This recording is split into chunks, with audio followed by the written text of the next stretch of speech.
Well, it's a pleasant morning. Good morning and welcome. This is Sunrise Daily. I'm Ayo Makinde. Well, it's a beautiful Tuesday morning here in Lagos. You're welcome. I'm Kayode Okikielu. You can see the third presenter. Sorry, newspaper guest. He had to check it. Am I? Well, Dr. Marcel Mbamalu is publisher, editor-in-chief of Prime Business, and he's former news editor with the Guardian newspaper. Thanks for joining us this morning. Thank you, Ayo. Glad to be here this morning. Well, so many things, always angling for attention on the front pages of the dailies, and then one just wonders. I mean, sometimes it's difficult to know where to begin. But natural one this morning is one of the issues that's really hogging the headlines. And it's not a new issue, but it just so happens to be there again. It's on the front page of the Leadership newspaper, and that's a good place for us to begin this morning. 2023 presidency, Northern governors, traditional leaders reject power shifts. That's the way the Leadership newspaper puts it this morning on its front page. You'll find the rest of the story on page 4 of the Leadership newspaper. Slam Southern governors over stance on zoning. Urge armed forces to sustain onslaught against terrorists. Call for caution over VAT controversy. We will wait for Supreme Court pronouncement, Rivers and Lagos say. That's what you have on the front page of the Leadership newspaper today. And, you know, this is, of course, like a response, should I say formal response, to what the Southern governors had posited in July this year about the same issue. What's your take? Watcher Berlin, in fact, I should be asking you what's the take, because we can't be repeating, making the same mistake all over. The politics is already heated, and I consider that position, even making it public, even if they had that in their mind, making it public, making it a media affair, very delicate, very dicey. I think this is not the time for us to heat up the polity more. Southern governors, yeah, politics is all about heat and heating up, but I think that's not what we need now. The economy is in a shambles. The polity is actually in a mess. You know, nobody knows what is going to happen the next minute. Insecurity everywhere.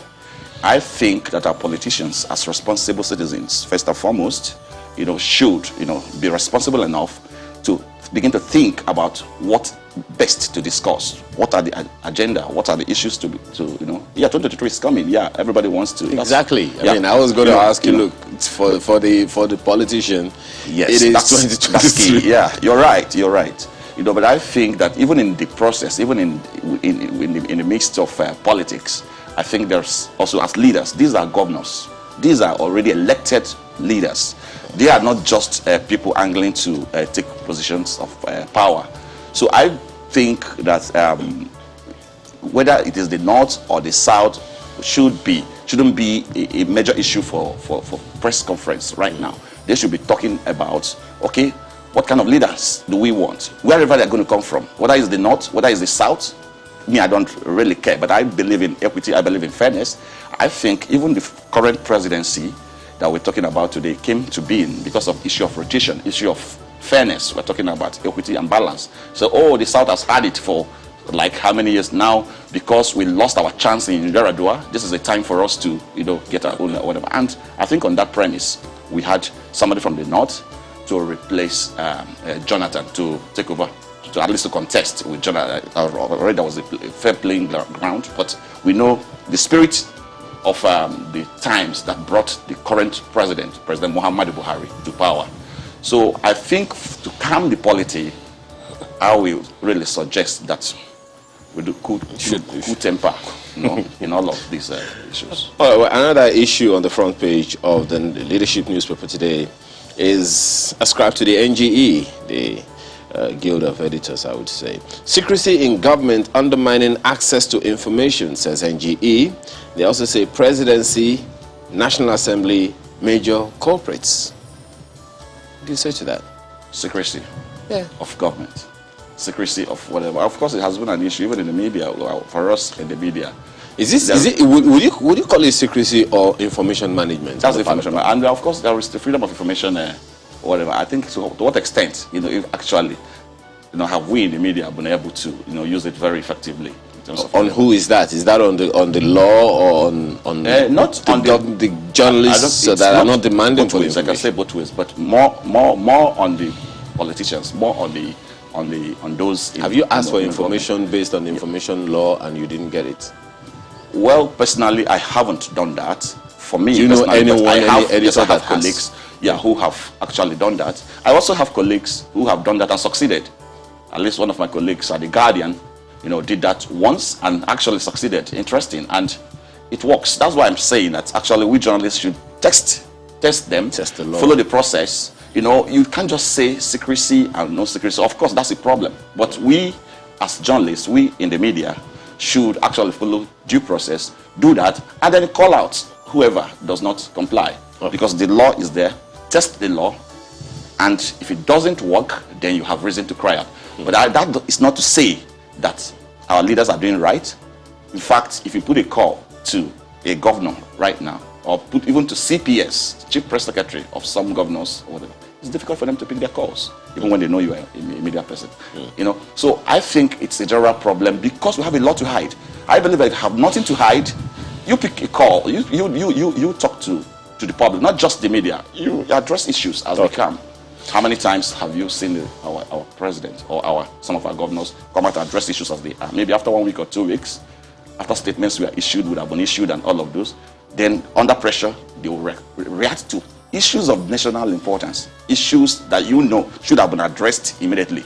So I think it's a two-way problem. All right, that's the leadership newspaper today. Well, let's turn our attention to the Guardian newspaper.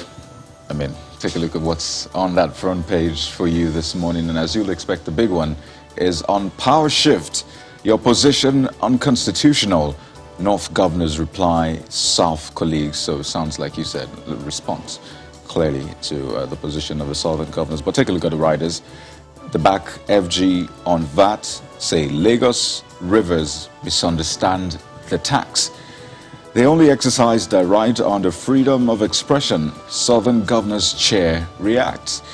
Yoruba group flays NSGF. Traditional rulers says gentleman's agreement must be respected. There's a lot really around all of this. But when you talk about them cooling their temper, do you see this as really tempers being flared, or this is just them doing their politicking? Do you see tempers here, or it's just a normal thing in politics? Yeah, well, it's normal in politics. In fact, in some climes, it could, be hotter. Even in the U.S., you saw how the U.S. elections went, last year, right? I think, 2 years ago, right? Yeah, last year. So I think that when I talked about cool temper, I'm not saying... It feels like 2 years ago, right? Yeah, pardon? Yes. It feels like it feels like 2 years ago, actually.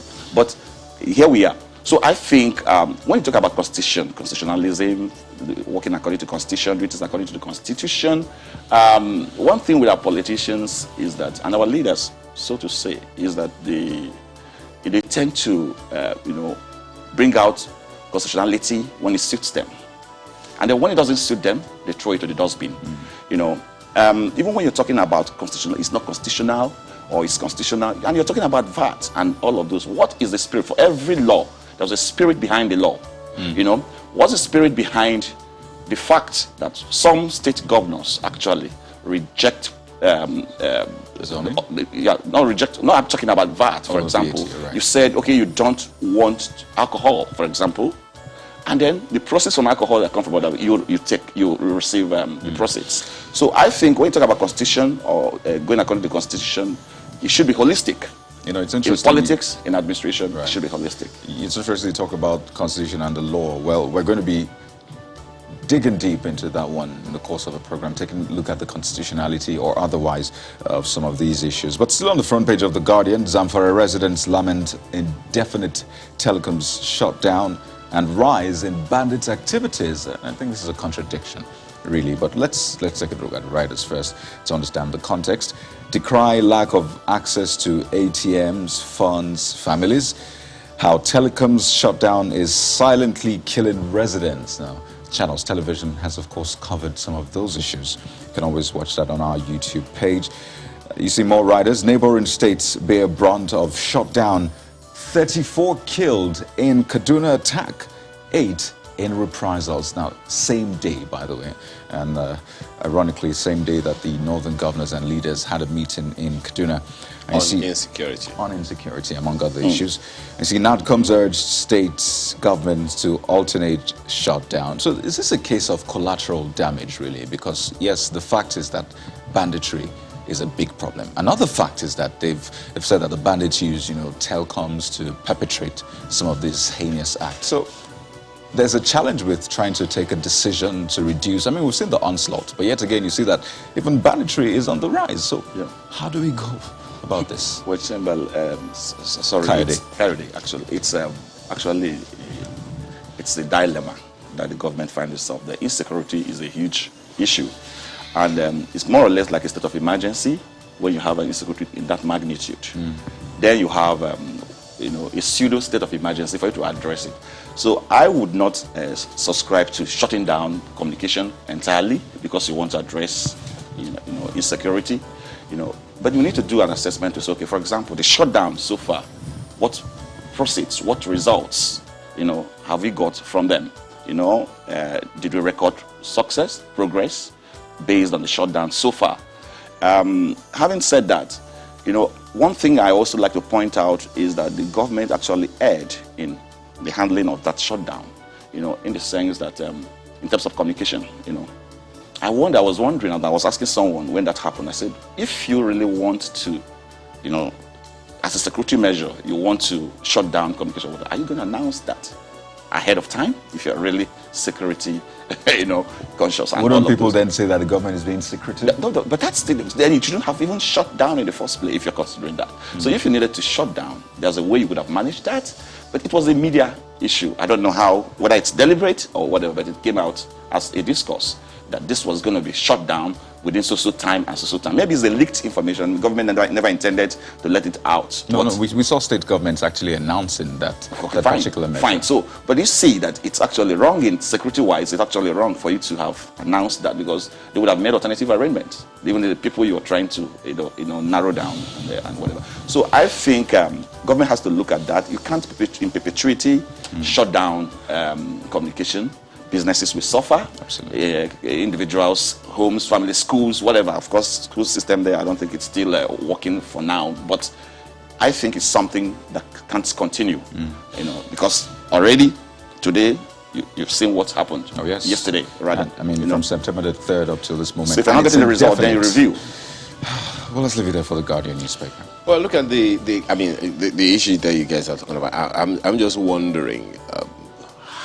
Because you can't even announce, you can't even alert the authorities if there's the kind of onslaught that you talked about. How could you announce it when the telecoms have been shut down? There are reports that people actually use masts in Niger to actually communicate. And you know what? We've left the Guardian. The Vanguard newspaper this morning is also leading with the northern governors at war over VAT, power shifts. The story is on page 5. Northern governors say states enacting VAT laws will cause multiple taxation, add power rotation unconstitutional, explain why Lagos accounts for 50% of VAT, seek urgent action on NLTP to speed up transition from open grazing, urge security agencies to sustain battle against bandits, kidnappers, Boko Haram. Sultan decries non-implementation of policies. Northern governors exercise their right to free speech. That's according to Southern governors, of course. All of that is packed on the front page of the lead story of the paper this morning. And UN speech, practice what you preach. Afenifere tells Buhari, find that one on page 10 of the paper this morning, among several others. Just for announcement, work begins on Section 2 of Akpakpa-Oshodi Expressway, says the federal government. Stories on page 8. Well, I'm sure you probably look in the inside pages to find out exactly the date that will begin. Well, let's look at Mr. and Mrs. This bulb is burnt again. In those days, electric bulbs lasted up to 6 years. Nowadays, they don't function more than 6 weeks. I don't understand. And Mrs. replies, there were quality men in those days. Now we have only photocopies. Don't respond to that. That's on the front page of the Vanguard newspaper. And the sports Champions League, Pep dreads PSG's Neymar, Messi, Mbappe attack. All of that packed on that page. And that's it. That's it for the Vanguard today. Well, next up is Nigerian Tribune. With this one, as you'd expect, Northern governors back FG on VAT, say power shift unconstitutional. Argue Lagos Rivers confusing VAT as sales tax, await Supreme Court judgment. Want FG to expedite action on National Livestock Transformation Plan. Remember the NLTP? Well, it's back in the news. But take a look at what the Southern governor is saying. They have freedom of expression. That's the chair of the Southern Governors Forum, Governor Rotimi Akeredolu. So it would look as though, I mean, they're taking it quite well. It's perhaps not a big deal to them, but the question is how people are interpreting this. I mean, the general public, that is. Page 4 of the paper. Under that picture you see of a Northern State Governors Forum meeting with traditional rulers, you see hoodlums invade APC rally, kill 1. Attack soldiers, supporters, kill 3. So, I mean, we usually talk about, banditry, terrorism, kidnapping and other crimes, but is this political banditry or what? Why do we still keep having this issue when it comes to politics in Nigeria? Well, it's the mix. You can't, what you saw is what a rape, actually. I think there's already banditry in the country, If, for example, people have been armed, political talks and whatever, you have the issues of Boko Haram in the north, you have the headsmen, you have the bandits, you have in the southeast, you have the other challenges like the uprising of, though non-violent, but of uprising of the IPOB and the rest, So when you have that kind of security atmosphere, insecurity, and then you're bringing in, it's a political season, what do you expect? You will see a kind of reactions to that. And then what we understand in Nigeria appears to be politics of force. We are not yet, we haven't got to that level where democracy is seen for what it is. Democracy is viewed for what it is. It's actually one man, one vote, and everybody understands, okay, rights of the other person. So you expect insecurity to have a role to play in the politics of the time, because that's exactly what is playing out. So as far as I'm concerned, it's a rub-off. You expect insecurity to have a role in politics. I don't understand. No, not a role. I said the impact of existing insecurity, the atmosphere of insecurity across the country, and then you inject this political system comes on, you will expect, unless you address the root of insecurity in those areas, there's no way it's not going to play up when political season comes up. You get my point? So that's exactly what I'm trying to say. So I mentioned the issue of already federal government altercation with IPOB, not myself this time around. You have been hearing about unknown gunmen and all of those. And I don't think the federal government or the state governments, the state governments have actually come together to say, okay, let's address the root cause of this problem. Is it dialogue? Is it engagement by force or whatever? But there needs to be a template to say, let's address this issue before the election. But I think that if you don't do that, because that has not been done, you are going to see all this playing out, and it's unfortunate. But I think it's the role of government to address that, holistically. Well, government, but people will tell you there's no government without the people, right?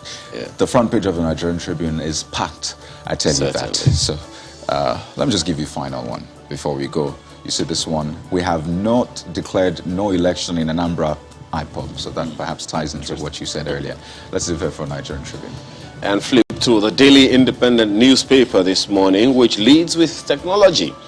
Experts list FG technology snags, want realities embraced. This has even... It's even funny that some people will connect FG to COVID-19 when it started. Well, that's 5G. 5G. I beg your pardon, 5G, beg your pardon. Oh, well, it sounded like it. Yeah. Today? FG, 5G. Oh, I see. Well, they mean different things. Different things completely, yes, you're right. That experts list 5G technology snags, want realities embraced. Could it be that there are things that people are not aware of concerning this whole technology thing? Yeah. Well, Because I it's mean, always the been there. federal government has It's been testing it for quite a while. Yeah, Before this. Yeah, the 5G, and that's even brings that. That's a whole lot of, because I'm not really an expert in 5G, but that brings us to even today, what we're going to do today at Prime Business Africa. We're having a webinar on this issue of 5G, and I think it's something that everyone has to really, participate in. Look at that we're bringing in experts from Africa. And essentially you're saying to look at this, to dissect, because of this controversy on 5G. So we're going to look at that issue to see what it really entails for African economies, what it entails for Nigeria, and how it's going to, the pros and cons, how it's going to affect positively or negatively. So, but looking at 5G, I don't think it's right to say that 5G, it's the problem of, it's going to be a problem. Or not. I don't think it's technology. Well, perhaps it's not. They're not looking at it as a problem, but just to make the realities known to people so that the issues that they could bring could be addressed early. But some also related. Well, that I'm not NCC. So okay. Well, right above the nameplate, e-transmission of results. NCC can't dictate to us, says INEC. Now, this is also an ongoing conversation. It's also technology related. How do you react to this one? It would seem like we don't know where. We had this conversation with Mr. Okoye yesterday, who was saying that, look, they can dictate to NCC, but NCC cannot dictate to them concerning their role in transmission of results electronically. Yeah, to an extent, you're right. Right and wrong, it depends. Election matters is not an NCC affair. Do you understand? INEC has that responsibility to organize elections and following the Electoral Act, conduct or release results or whatever. But I think that it talks about whether it's going to be electronic or not. We should have, transcended that by now, because if not that, we injected politics into it. I think that bill was passed a long time and someone refused to sign it. Okay. And then even before the last elections and all of those. So I think INEC should also look at that and ensure that, because I don't think at this age that we're talking about, technology, and we're still talking about elections not being transmitted electronically. I think it's time Nigeria starts to vote electronically, results transmitted electronically, because everything we are doing, BVN, everything is electronic. Okay. The Daily Independent may have taken a different trajectory with its, lead story, but we're back on that track with New Telegraph. Northern governors to southern counterparts. Demand for presidency unconstitutional, says southern states confusing VAT with sales tax. And the writers, go on. You also have this one, which is quite worrisome. Herders attacks 120,000 voters in 6 Benue communities risk disenfranchisement in 2023. Ex-commissioner threatens legal action against INEC. And this is a case we can also reference for states under the attacks of, bandits and the rest. So you wonder what will be their fate come 2023. That's the New Telegraph this morning. Well, just before we take a break, the Nigerian News Direct has the same story reacting to the Northern Governors meeting. 2023 presidency, Northern Governors, traditional leaders condemn Southern counterparts on zoning principle. Southern Governors confusing VAT for sales tax ascribed to the NSGF. All of that packed on the front page of the Nigerian News Direct this morning. Well, so much of that we can go, but then for now we have to say thank you to Dr. Marcel Mbamalu, who is Editor-in-Chief of Prime News. Thank you so much for your time this morning. Thank you, Ayo. And thank you. Appreciate it. The Sunrise Daily returns in a moment. Do stay with us.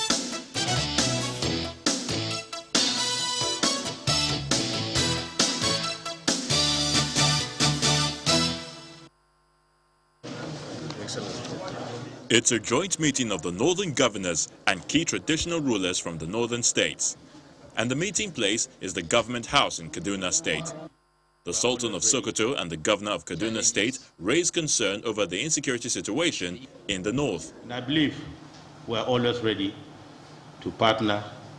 I'd like to thank some of the governors that we've known, or even all the governors who have done a lot to unravel the problem of security in our various states.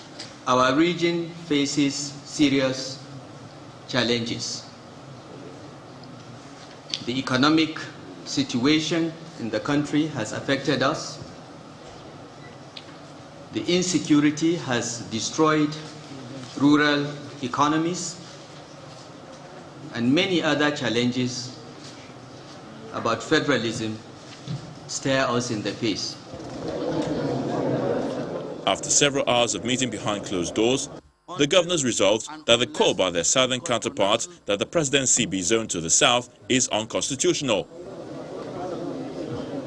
According to them, the 1999 Constitution as amended states that an elected president must meet the constitutional requirements, which include scoring majority votes and also score at least 25% of the votes cast in 2/3 of the states of the Federation. And nowhere is zoning allowed in the Constitution. The Forum unanimously condemned the statement by the Southern Governors Forum that the presidency must go to the south. The statement is quite contradictory with the provision of the Constitution of the Federal Republic of Nigeria, 1999 as amended, that the elected president shall A. score the majority votes, B. score at least 25% of the votes cast in 2/3 states of the Federation, C.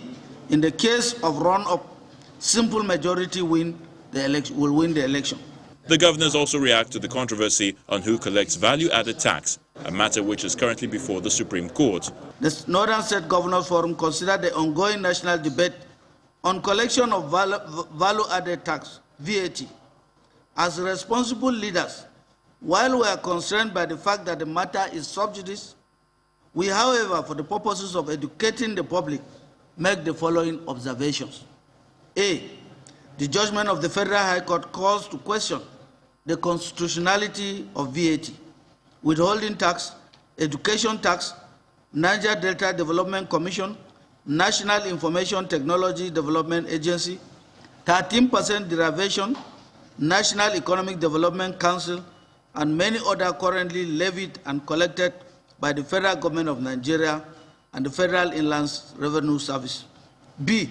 Rivers and Lagos State Government had enacted their own VAT laws, and the Southern Governors Forum have expressed support for this course of action. It now remains to be seen how their counterparts in the South will respond to these strong views from the Northern Governors Forum.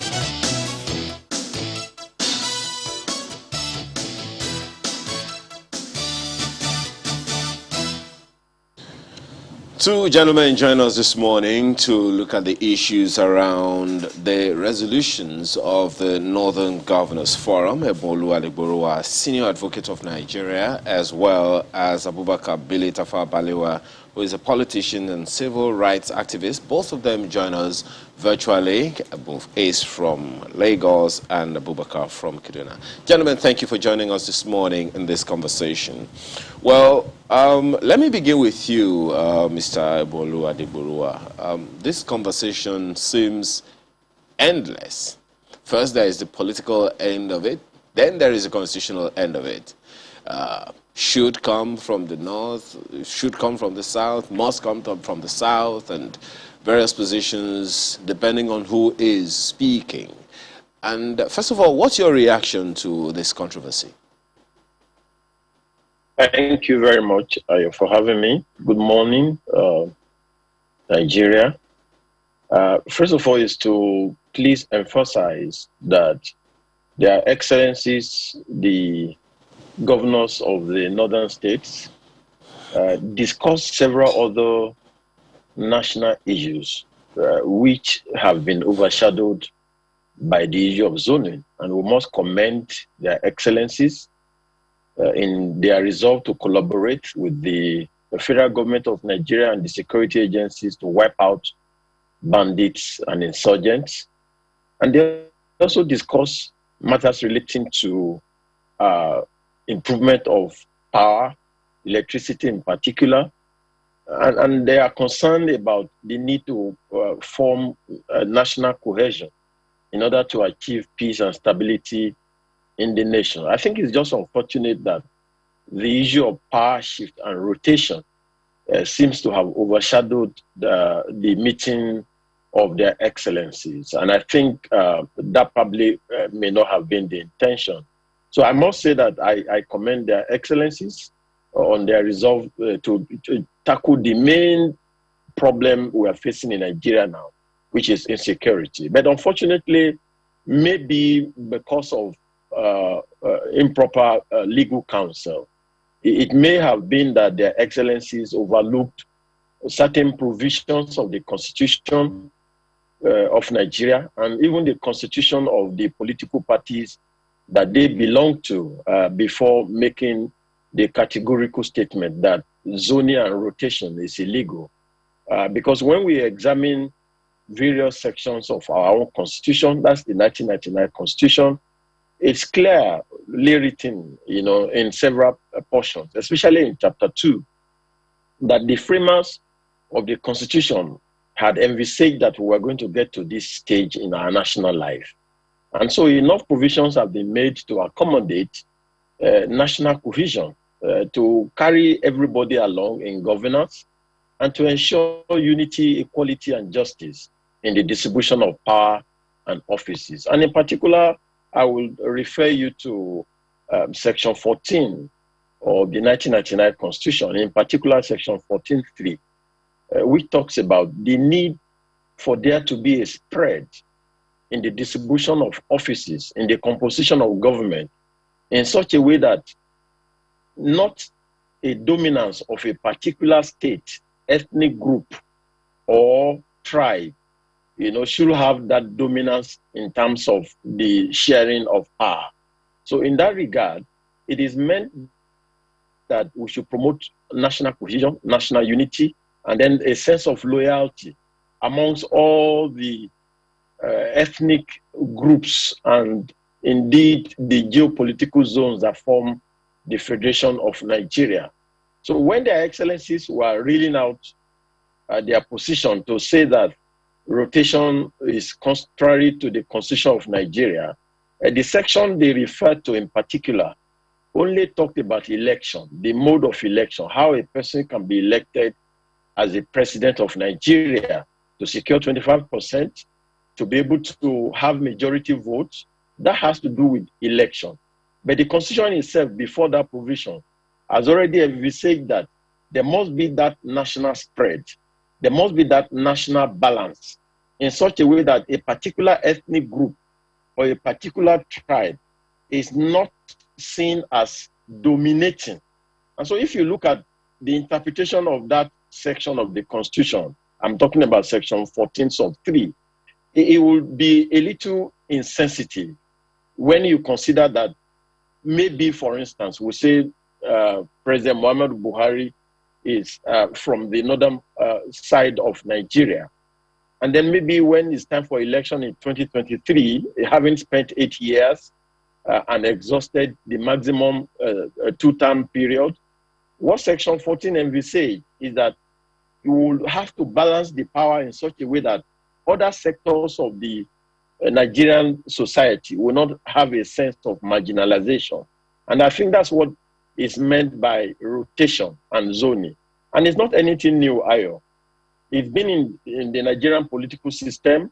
Indeed, when I did my own research, I found out that the National Party of Nigeria, way back in the 70s, when we started constitutional democracy after military rule, in Article 21 of the Constitution of the National Party of Nigeria, it was specifically entrenched that the system of governance shall achieve national cohesion in such a way as to balance power in zoning offices.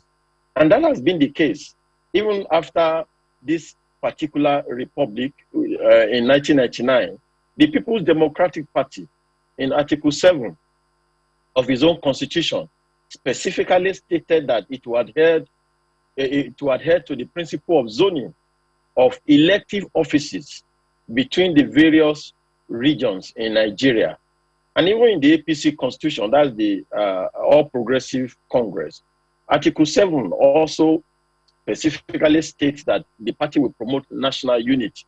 And the reason why I say all this is that, when you have come to a society where the system of governance does not guarantee proportional representation, it is the elite that is leading Nigerians to this agitation. Otherwise, ordinarily, nobody should bother about where a president should come from, whether he's from the north, whether he's from the south. Well, Mr. Adegburua, you began, my apologies, just a moment. You began by telling us that indeed, a number of issues were discussed by the northern governors, and, quite rightly so, but we just wanted to start with this one, and we're going there. But let me also take the first initial comments of Mr. Tafawa Balewa this morning on the same issue. You have listened to the northern governors, you have listened to the southern governors, and you have also listened to Mr. Adegburua on the same issue and the constitutionality or otherwise of the issues that have been raised. How do you react?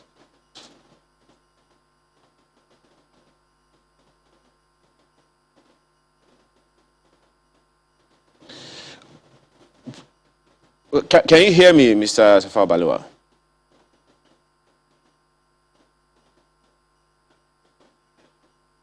Oh dear, I'm not sure that you can hear us yet, but we'd like to take your own comments as well from joining us from Kaduna, Mr. Abubakar Tafawa Balewa, Mr. Abubakar Billy Tafawa Balewa. He's a politician and rights activist joining us from Kaduna. As soon as we have proper connection, we would like to hear your own views as well. But in the meantime, let me come back to you, Mr. Adegburua. So, from where you sit, I mean, given that the members of both political parties are in the Northern Governors Forum and the Southern Governors Forum, and they form the majority of the people who are elected into various offices across all states all over the nation. And this principle is there in their constitution, principle of zoning, not just for the national party and all of those and national offices, but even states and local government offices. So what then do you see to be the problem? Well, thank you very much. Like I stated, I think ordinarily, nobody should be concerned about the origin of the president of a nation if governance follows a particular principle in which there is proportional representation, appointments are based on national cohesion and merit, and then when people get into office, they're able to perform and represent virtually every sector of the society. Nobody will bother about whether you are a Christian, whether you are a Muslim, whether you are from the south or you are from the north. But because of the way in which the elites have continued to govern us in a way in which it only accords with their own personal interests, everybody then wants to have a sense of a taste of national positions in a way to balance their own understanding of what power is all about. So I think that if we all rally around as a nation to ensure that we achieve common governance, good governance, we achieve infrastructure, we achieve democratic system of governance, nobody will actually care. But for us, as the position we are in Nigeria now, it will be totally insensitive for their excellencies from the northern states to say that, given the experience that we have had in the past, the presidents that have been created, for them to insist that, power will not shift. I would like to take you back to 2006, Ayo. In the same place where the northern governors held their meeting yesterday, a meeting was also held of the northern governors in August 2006. That meeting was chaired by Governor Abdullahi Adamu, who was then governor of Nasarawa State in 2006. And they insisted on power shift, on zoning, on rotation, and that there should be power shift from the south to the north. And I think virtually all political entities supported them. at that time, because it would have been sensitive for the South to have produced General Olusegun Obasanjo for 8 years and then expect to also retain power, for another 8 years. And I think that was what led to that understanding. And there's another committee being headed by General Abdul Salami Abubakar, whether I think it's National Peace Committee or some name like that. There's been some understanding reached through that committee, which has become like a consensus between the political elite that, the principle of zoning between the South and the North should be maintained. And it's not anything new. Within our own profession, Nigerian Bar Association, for instance, we have adopted that policy, and it has helped us in the election of our president and our national officers, so that you could always predict that after the tenure of Mr. Olumide Akpata, who has performed so wonderfully, we expect the president of NBA to come from the North. There's no controversy about that. It has helped us to achieve national unity and cohesion. And I think it will be insensitive, indeed, in our experience, in our political life, to say that after 8 years of President Muhammadu Buhari, then presidency should also retain in the North, because that will violate Section 14 of our Constitution in terms of spreading the government of the Federation such that a particular sector will not have dominance of offices. I'm tempted to inquire about the NBA's arrangement with zoning and what happened.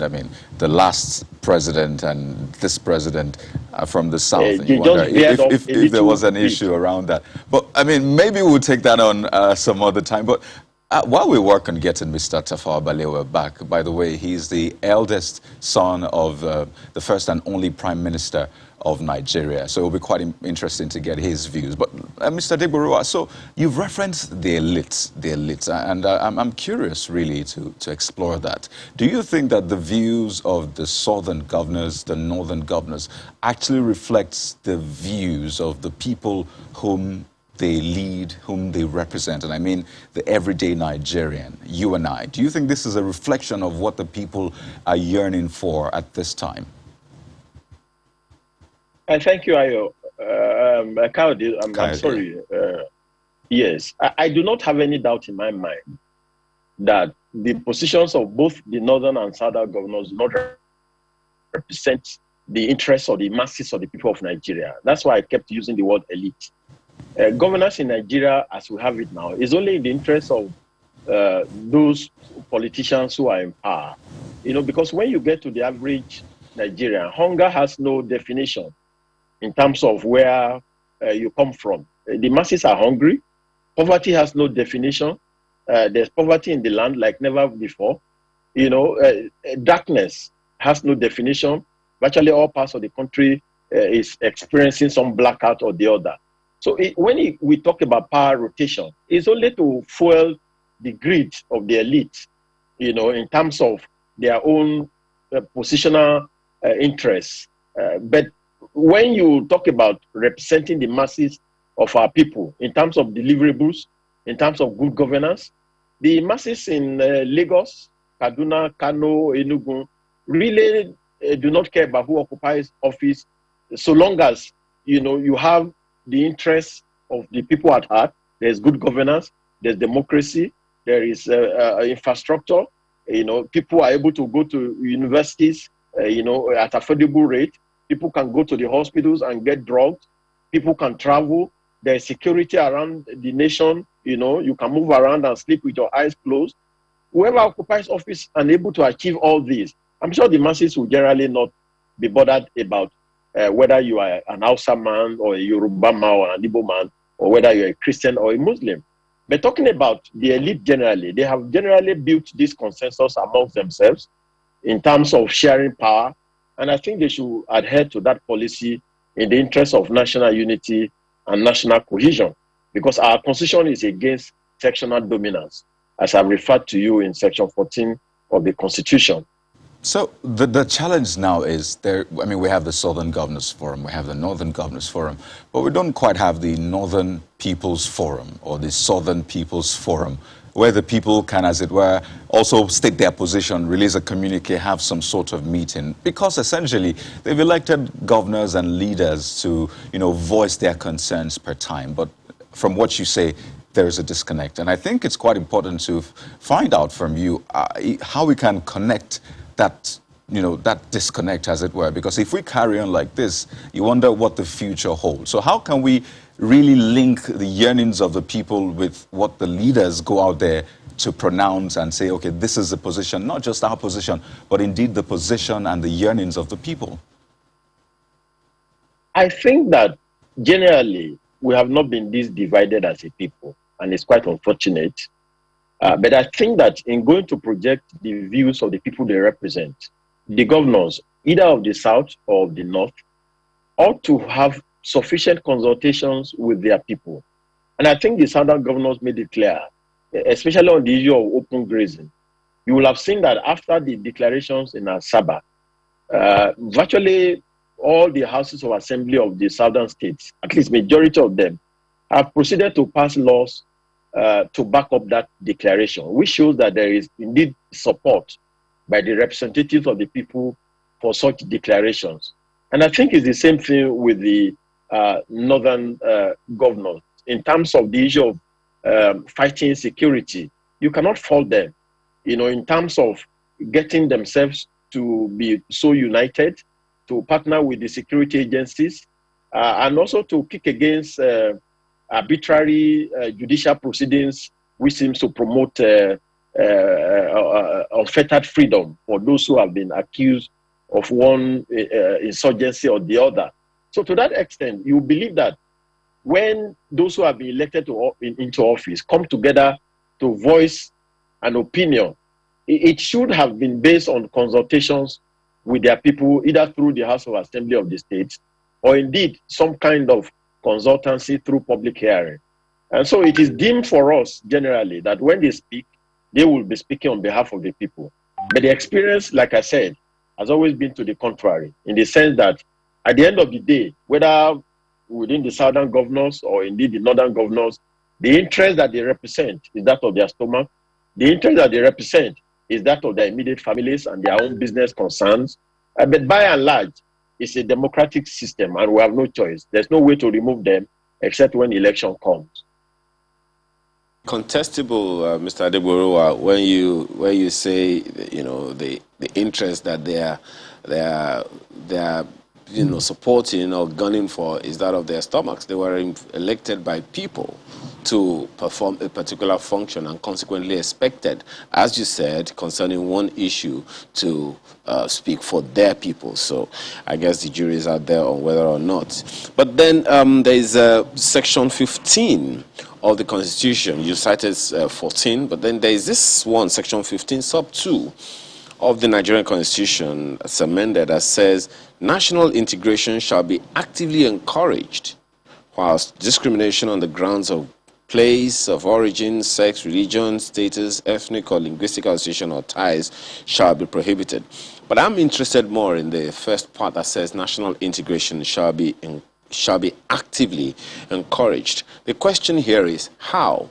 I asked this question against the backdrop of the controversy around the VAT as well and other issues supporting it. Well, perhaps the framers of the VAT law in 1993 envisaged that there is a need to support other states and consequently enacted that law so that, the needful would be done and support other states who may not be as well endowed as others. So in terms of the VAT law, would you say that the framers of the Constitution considered that such issues would arise and consequently the VAT law was enacted to perform that function, or you think it is neither here nor there because the position of one or two of the governors is it is the states that are supposed to collect VAT? Thank you, Ayo. But clearly, the intention of the framers of Section 15 of the Constitution in promoting national integration is what we generally refer to as true federalism. In which case, you have a situation whereby the federal becomes like a coordinating unit. And then it's used as a means of galvanizing the various other sectors of the federation, such as the states and the local governments. So it was never envisaged that the federal should become so powerful as to be the one distributing resources to the other coordinating units, such as the states and local governments, whereby governors go to Abuja cap in hand every month to ask for bailout, or the revenue allocation and fiscal revenue sharing formula is based on some federal control. So in that regard, the VAT law is something that you look at its origin, because the Constitution is clear on the powers of the federal, the powers of the states, and the powers of the local government. And so it's divided in the fifth schedule of the Constitution into the exclusive legislative list, the concurrent list, and the residual list. And so on matters in which the federal government will claim power to legislate or indeed make laws or policy, must be those that are clearly stated in the exclusive legislative list. And value-added tax is not there, with all due respect. And that's why I think the states have taken it upon themselves to, first of all, go to court. Rivers State went to court. And it was not an ex parte hearing. The federal government was represented, and there was a judgment on the merits, which is now on appeal. And so when people have taken due process of law to ventilate their grievances, we must commend them. And I think that's why I said I commended their excellencies, the northern governors, in terms of their resolve to agree that the legal process should determine what should happen to the value-added tax. Since it's already a matter that is... Mr. Adegborua, just 1 second. We need to take a break now, but before we do that, I'd like to take the first comments of Mr. Tafawa Balewa, just to establish that he's also joining the conversation. So, Mr. Tafawa Balewa, Mr. Adegborua has said quite a lot, but, concerning the issue of rotation of presidency from the north to the south and all of that. One of his own major position on that, as far as he's concerned, is based on Section 14 sub 3, that there shouldn't be dominance of any section of the country. Somehow the Constitution already envisages that there should be rotation of political offices, including the presidency, among other things that he has said, which you unfortunately have missed. How do you react to this?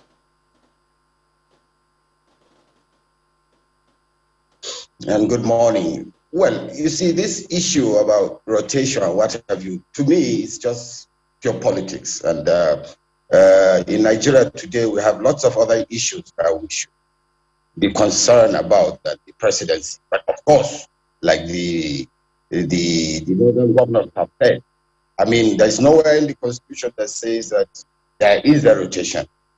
And mind you, this rotation is a gentleman's agreement, and I do agree with it. I totally agree with it, but it's not given on a platter. I mean, we need to see people who are proactive, people who have the capacity, the capability to lead this country, coming to my own area now and seeking for my vote. But I mean, what is happening today is a sham. Northern governors, southern governors will meet and say, no, you must give presidency to this zone and that. It's not done anywhere. To me, that's just laziness. These people should move out. I mean, the three southern presidents we have had in this country, well, the two of them were elected and were served, Jonathan and Obasanjo, with, they were all massively voted from the north here. So that goes to show you it's not a matter of which region you comes from. The person is more paramount. Show yourself, not just being a common or a clan leader or a tribal leader. You have to show the Nigerians in you that you are capable. You know what is happening in Maiduguri to Bayelsa. You know what's happening in Port Harcourt to Taraba. You should be up and doing to be a leader in this country. And again, our problem is more of economics than politics. They're just hitting the system. These ones will say, no, it has to be from my zone. What has that got to do with Mustafa Balewa, it would sound to me, it sounds to me like you're saying that people should pay a little more attention to the things that their leaders are saying. But we'll get more of that from you when we return from this break. Please stay with us.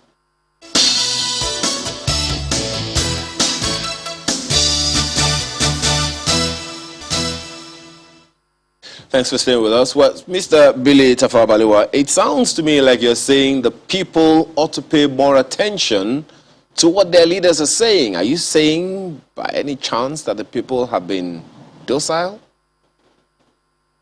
Not really docile. You see, in Nigeria, everyone is shortchanged. I've always said this. The South, the North, the East, the West, we're all shortchanged. And the only way we can remedy the situation is not just picking a leader from this part of the country. No, choosing a leader who can fix our problem. I can imagine after 61 years of independence in Nigeria today, we've had unity schools, we've had the NYSC, and so many intervention schemes to bring about the people together. Yet we are still in our local and tribal courts, which is wrong. I do agree. I'm a proponent of power rotation or power shift, whatever you may call it. In my state, that's why we are having now. Since 1999, it has been one part of the state that has been ruling. And we now said, no, it shouldn't be so. It should go around. But you know, you don't just dash it. You have to have the people who have the capacity and the capability to come out and showcase themselves. It's not done freely. The southern Nigeria, I think there are competent people in the southern part of this country who are good and ready to rule this country. But they should come forward and sell themselves. You don't just dash leadership just like that. And again, we need to deepen this conversation because, I mean, like I told you, the major problem we have in this country is economy. But right now, politics is taking the major part of it. And we must make sure the next election we put in a leader who is a modern man and also someone who can fix the economy. Politics, forget it. It doesn't matter if it's a Yoruba man, Igbo man, Hausa man, Ibibio man, and whoever rules this country, so long as he's competent and can do the job. Yes. There are a few contradictions that I've heard, I mean, in the course of this broad conversation, that is, not just in this one we're having on the show, but over time, ever since that, you know, the Asaba declaration, and then the one in Lagos, and then the latest one in Enugu for the southern governors, that is, and then followed by the northern governors forums, resolutions. And it's the fact that it sounds as though people say, well, there's a gentleman's agreement, okay? So there's an agreement that there will be, or there should be rotation, but they say that the southern governors should not demand for it. So the question will be, what exactly is the message here? Is it that you shouldn't say must, even though, yes, you actually should have it, or I really don't quite get it. Exactly, you shouldn't say must. It's not a must thing. You see, this is a sign of weakness for me. I think the best, and I mean, I have given you an example of Obasanjo. This was someone who came out of the prison and rallied around Nigerians and won. Abiola, this was someone who went around Nigeria. He knew everybody. He knew everyone in the state. Goodluck Jonathan was vice president. It was easy for him to go in through there and then become. What do you want now if you said, okay, now move it to the south? Do you mean that it's only the southerners that will elect the president and just bring it to us? No, it's not done like that. I mean, in all major, societies in the world, people need to come forward and now aspire. I wonder when you have leaders who have alliances in all the 36 states of the country. We need to have a leader like that who can call 1, 2, 3 people in this state and knows that they are his alliances. But when we have just regional bygones who feel that, yes, it must come to my zone, it's only when you keep it to my zone that I will now wrestle for it. We need thorough and true Nigerians, for God's sake. Come on, we've been bleeding for all this while. We need to have leaders who can fix things right. And for me, like I told you, I'm not a tribalist. I believe that Nigeria is for all of us. And we need to have leaders who can move the country forward, not just leaders who will move their region or their state forward. And if we don't get that now, I'm sorry for Nigeria. So for you, the challenge is the language, the wording must. But let me take this back to Mr. Ebolu Adegborua and get his thoughts on that particular one. So we've seen a trajectory.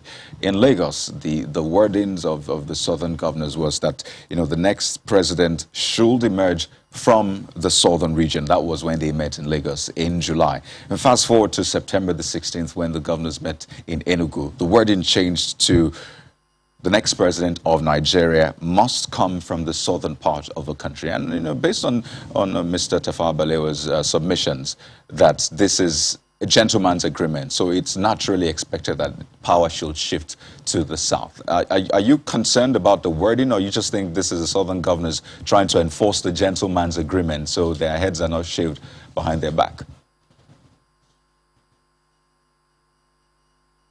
Well, I do completely agree with my colleague, Mr. Tafawa Balewa, you know, that good governance should be the primary consideration for determining leadership.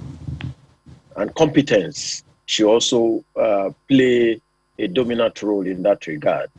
So to that extent, I think it's correct to say to encourage laziness and mediocrity if you just automatically agree that, you know, you produce. You know, so to that extent, it's correct to say, you know, notwithstanding that there may have been a gentleman's agreement for power to shift to the south, the people of the north are correct to insist that you bring out your best, you know, and ensure that whoever occupies that office, either from the south or from the north, is able to rally around everybody. Because, like I said, Kayode, the major word that is used in Section 14 is to command national loyalty, to promote national unity. And so whether you're from the south or from the north, when you get to power, it's what you do with the power that should matter. So to that extent, I agree with you that the southern governors should probably, you know, indeed employ lobbying, employ reaching out in terms of what they want to achieve in relation to their demand for power shift. I don't think it's something that you say you get on a platter. But indeed, as it is in Nigeria, from what I have said, it is supported by the Constitution. It is supported by the Constitution of the political parties. It is supported by precedent. It is already an agreement that is in place, and there's no reason to depart from it. But maybe the manner of achieving that is what I agree with my colleague. The southern governors probably will need it. Okay, the connection is getting a little sketchy there. Mr. Adegborua, we'll try to reconnect with you. And promote national unity.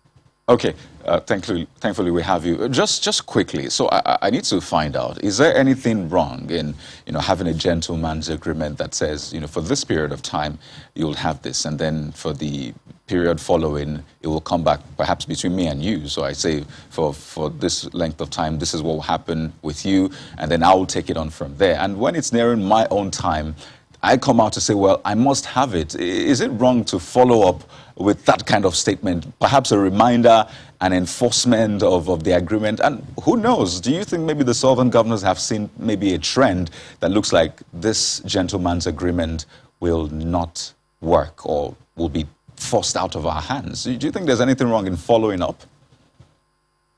Well, I don't know the minds of their excellencies in the Southern Governors Forum that led to the employment of the word must and shall, or to make it mandatory. But like I said, I mean, if you have a right in law, you are entitled to demand for it.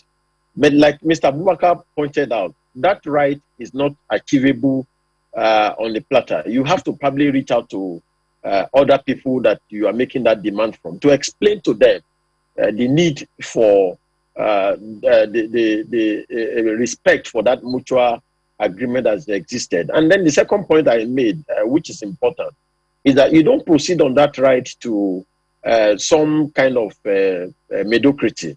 You must ensure that you bring your best, and that when your best gets there, it represents the interest of every other person. I'm sure their excellencies on the Northern Governors Forum would probably go back into history and based on the legal positions that have been profiled this morning and rethink their view to insist that indeed power should not shift from the north to the south will be probably insensitive at this time. Well, despite the fact that, as you quoted from Section 14 of the Constitution, the federal government shall be composed in the affairs of government shall be carried out in such a manner as to command national loyalty. I wonder how that command will happen. But let me take this back to Mr. Tafawa Balewa. We have also mentioned, just before we were able to connect with you earlier, the issue of the value-added tax. That's also been a controversy between the northern governors and the southern governors. Do you see there's something, that should be handled at that level? Yes, it is sub judice. It's a case that's already in court, but conversations around it, still seems to continue. What is your own take on all of that conversation? Well, on the issue of VAT, it's really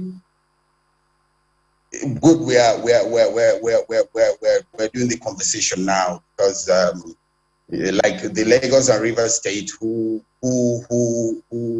felt that they needed to get more based on what they were able to collect. But I mean, this VAT issue is simple.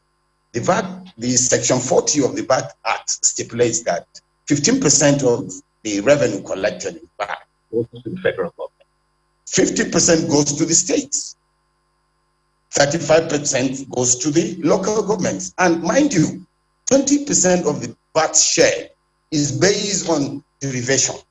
Now, I think this whole thing came up because Kano, who seems to, I think, raise about 2.8 billion, was given that same amount.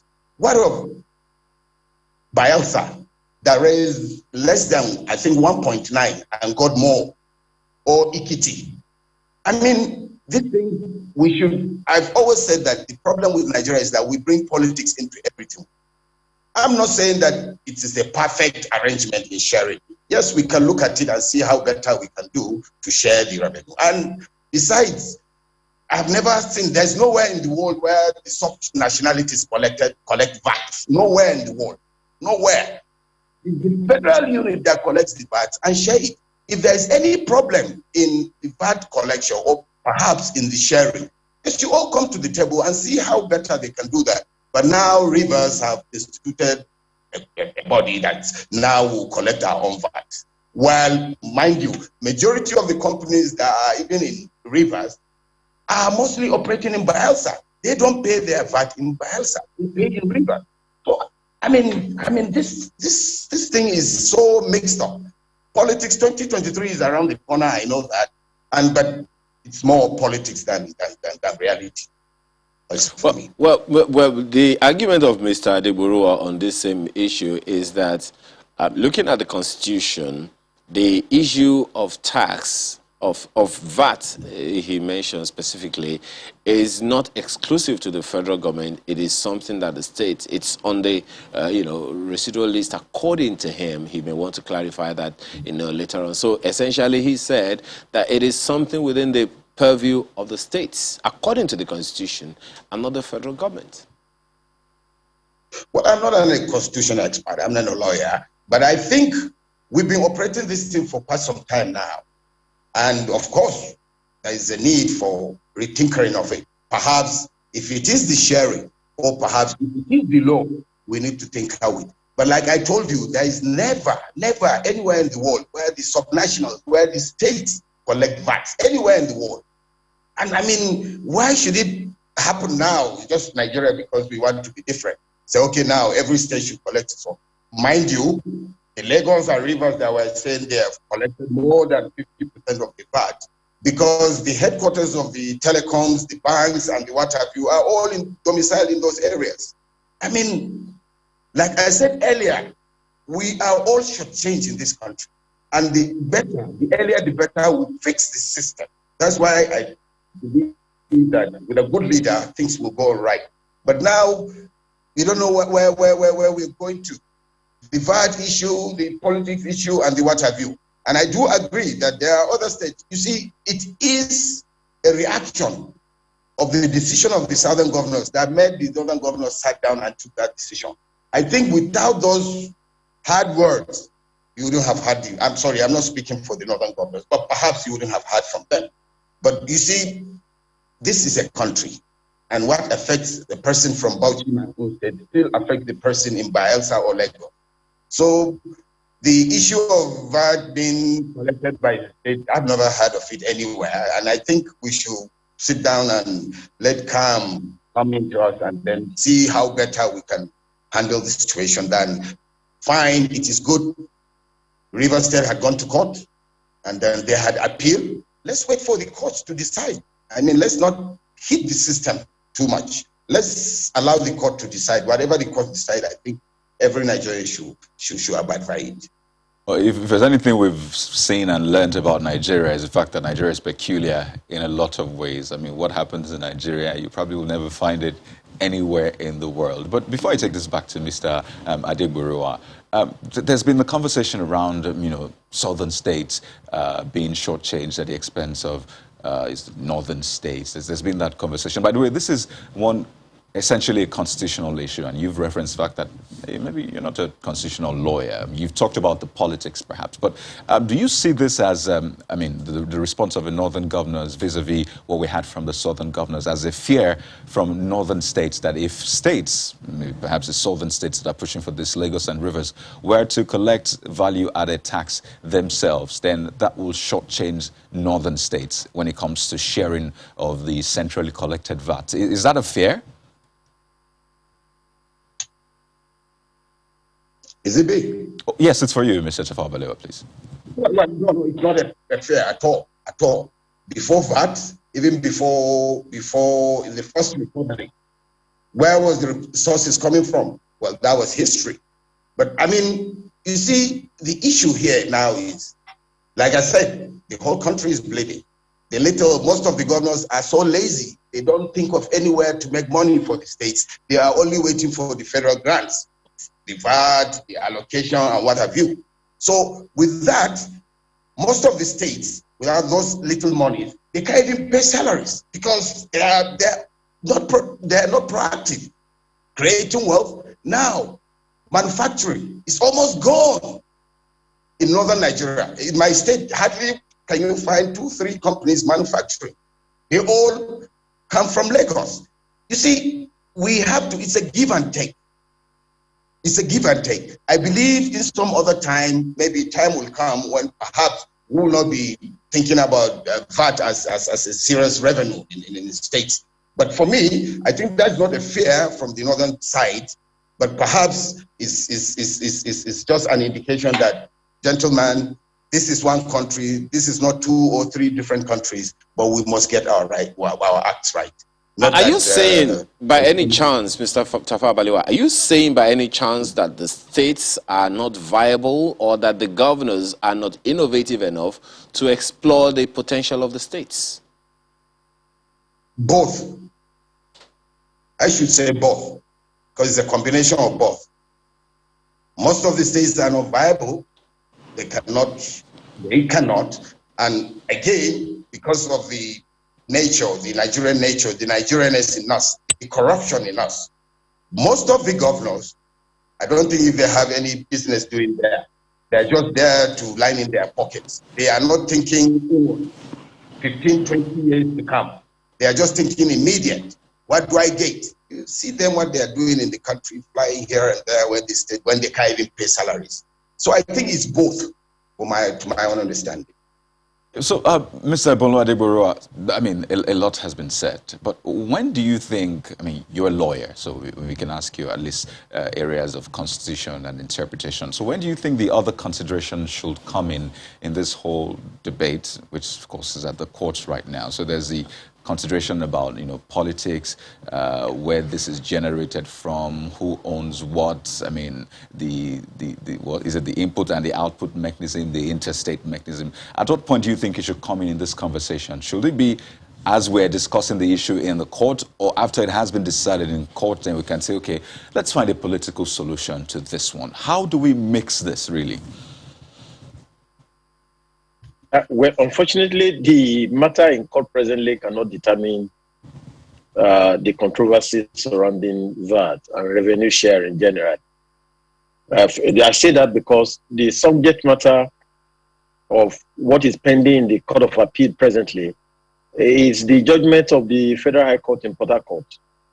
After that judgment, Rivers State has enacted a law which is not subject of the appeal pending. Lagos State has enacted a law, and other states are considering enacting their own laws. So even if that judgment gets to the Supreme Court today and is determined one way or the other, it will not affect the laws that have been promulgated by the various states. So that's what I mean by the controversy will continue. So we support Mr. Tafawa Balewa's position that a political solution should be worked out. But my own concern is this. I don't know whether you saw it, Mr. Kawade. There's a letter circulating on the social media, purportedly written by the Federal Inland Revenue Service, as far back as June this year, trying to push the National Assembly into pushing the issue of VAT to the exclusive list. So if that is correct, and that letter has not been denied up to now, if that is correct, it means the federal government itself has considered that, it was probably not competent to go into that matter. Beyond that, court cases and politics, I believe that this issue of VAT has exposed the hypocrisy of unique federalism that we've been practicing.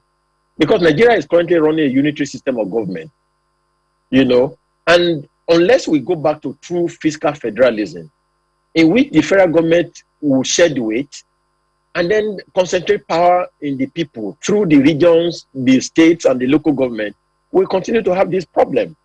It is true, like Mr. Abubakar said, that the states are not viable. And the reason for their non-viability is because everything that brings revenue is in the hands of the federal government. Oil and gas, admiralty, aviation, railway, custom and excise, import duties, name it, anything that has to do with revenue in Nigeria is in the pocket of the federal government. Nowhere that is done in the entire world where the federal government becomes so powerful as to be the one to determine the future of the other component units. And I think that's what we need to address. And that's my own concern, that it's in the constitution that we must promote federalism. It's in the constitution of APC and PDP that they will promote fiscal federalism. So we should get to that stage whereby we devolve power to the regions. If there is gold in Zamfara, let the people of Zamfara be able to mine the gold for their own prosperity and remit some resources to the federal. Perhaps so which that ties back to capacity the will be point you built in made. each of those states. Right, which ties back to the point you made that, this is just scratching the surface of the conversation. But quickly, I want to get clarification on the point you raised about the laws that have been promulgated in Lagos and Rivers, saying it's not subject of appeal. Are you saying those laws stand and they are enforceable as we speak right now? Oh, yes. With all due respect, an appeal will only decide what is pending before that court. And the appeal that is currently pending in the Court of Appeal is against the judgment of the Federal High Court. That judgment has nothing to do with the laws promulgated by Rivers State and Lagos State, respectively. So that's why I said that even if the Supreme Court decides this case, it will still not end the controversy concerning value-added tax. All right, so as we wind down on this conversation, Mr. Tafawa Balewa, what would you be expecting the people to do in this regard? My colleague asked the other time, why we have the Northern Governors Forum and the Southern Governors Forum, we don't have the Northern People's Forum where they can also come up with a communique and make their opinions known, nor do we have the Southern People's Forum as well. How do you, if you, as you say, you believe that the people have been shortchanged, how then do the people begin to redeem themselves? Well, this is a $1 million question. But of course, The governors in all our states are the alpha and omega today. They control the resources. They allow the people to organize themselves in the way they want.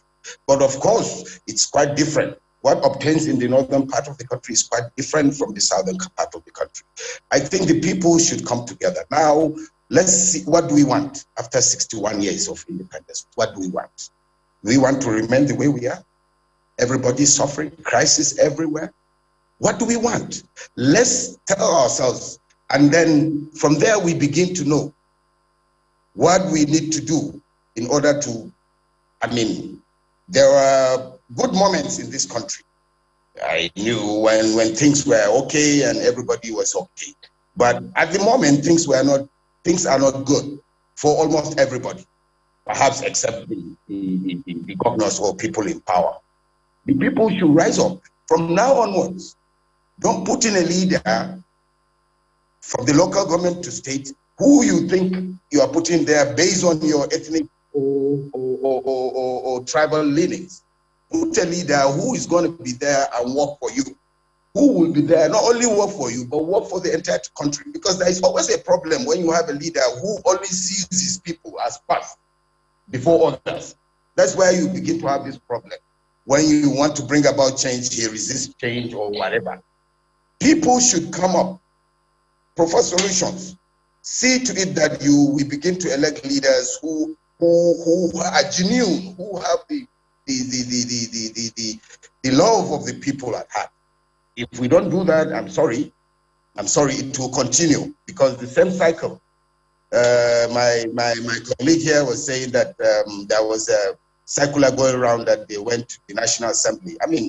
The governors and the National Assembly, they are virtually almost the same. Hardly can they want anything from the National Assembly and they won't get. But why should it be so? Why should it be so? Let's open this discussion. I've always said, let's deepen this discussion so that we can now come up with a solution. But when we just scratch it and go, it will come back tomorrow. Okay. Wiki has started now. Yeah. All right. Well, we have to thank you very much, gentlemen, for being a part of our conversation this morning. It definitely is an ongoing one, and hopefully we'll be able to have I wanted to state to you, Ayo, that we have People's Forum.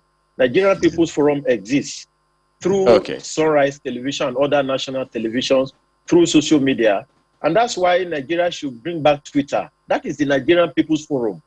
Nigerian people have their own forum where they express themselves, and the government should lift the suspension on Twitter and let Nigerian people express themselves as southern governors and northern governors are doing. Well, hopefully we'll be able to have the communique of the people as well on this matter. But I have to thank you very much for your appearances today, gentlemen. Abubakar Bile Tafawa Balewa is a politician and rights activist, as well as Ebunolu Adegboruwa, who is a senior advocate of Nigeria. Thank you, gentlemen, for being a part of our conversation this morning. Thank you for having me. Yeah. We're back after now to take on another issue. To stay with us.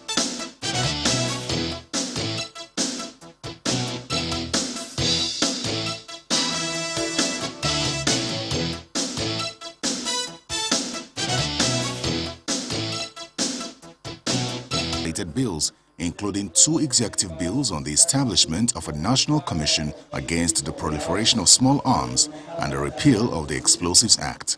Representatives of the various heads of security agencies and relevant stakeholders are seated as the event is declared open by the Speaker of the House of Representatives. I ask all of you to make full use of this opportunity to contribute your perspectives to improve these bills and protect our country in the best way we can. As I have always said, nation building is a joint task. Most of the submissions center on establishment of the Commission on Small Arms and the Explosives Act.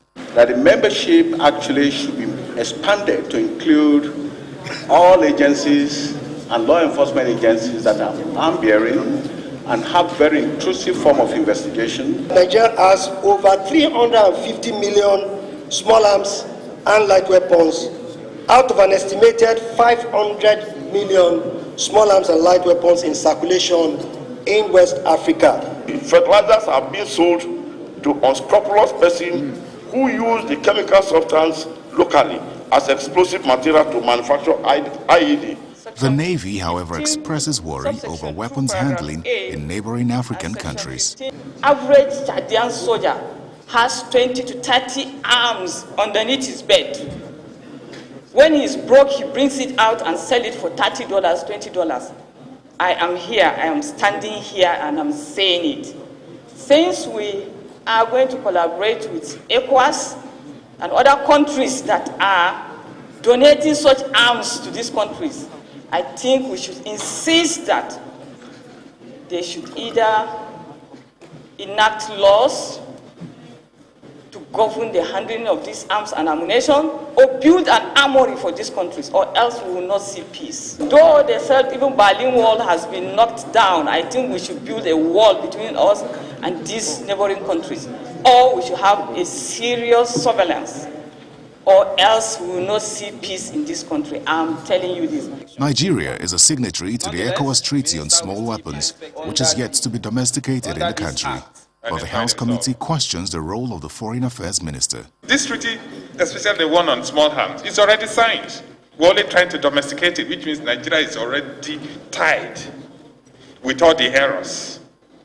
While the Minister of Foreign Affairs not involve the NSA, Minister for Internal Affairs, security agencies, and other, because at the end of the day, Foreign Affairs is not going to collect light weapons or collect even any weapon at all. For almost all the invited guests, the proposed Commission on Small Weapons should be headed by the Minister of Interior and not the Minister of Foreign Affairs. Terry Ikumi, Channels Television News. We're also watching Sunrise Daily, or the People's Forum, as Mr. Ebola Adeburua called it earlier. And we're turning our attention to that matter which you have just seen. It's a very, very important one, especially with its ramification on you and I and the security of the nation. We're joined this morning, you may have seen him in that report, by Honorable Adejoro Adeogun, who's the Deputy Chairman, House Committee on National Security and Intelligence. He joins us from our Abuja studio. Good morning, and thank you for joining us, Honorable. Well, we saw you in that report and how animated you were. Clearly, you didn't like some of the issues you raised. So if we could just fill in from there. I also come to Commodore Jamila Malafa's submissions yesterday, but let me pick it up from where you stopped there and just get a sense of why you were that cross, if I could use that term. What exactly is the issue with that treaty that you think we're now bound to without your own consent, talking about the National Assembly? What exactly is the issue there? Well then, good morning and thanks for having me. I think the major issue is that we have signed a treaty, which is the Ecowas Treaty on handling of small arms and light weapons. And the basic thing is the law provides, the treaty provides for establishment of a commission to handle this. And the chairperson of the commission will be the Minister of Foreign Affairs. The minister is going to appoint a Director General who will serve as Secretary of the Commission. Then they identify certain ministries that will be part of it, but give very little role to the security agencies that will actually be involved in the collection and management of such light weapons. We think it shouldn't have been Foreign Affairs directing issues that have to do with national security, even though it's a multilateral treaty. At every point in time where you're signing a treaty, it should involve other stakeholders so they can get their input. You could see from our interaction yesterday that most of the security agencies were, not in agreement with most parts of the treaty. Unfortunately, it's a treaty that's been signed and then we have to ratify. But I think the good part is that the executive has seen the errors in it and steps are being taken through another executive bill to actually establish a smaller light weapons center under the NSA. I think that would actually address some of the gaps we saw in the treaty. So what parts of that treaty put Nigeria at a disadvantage from your perspective?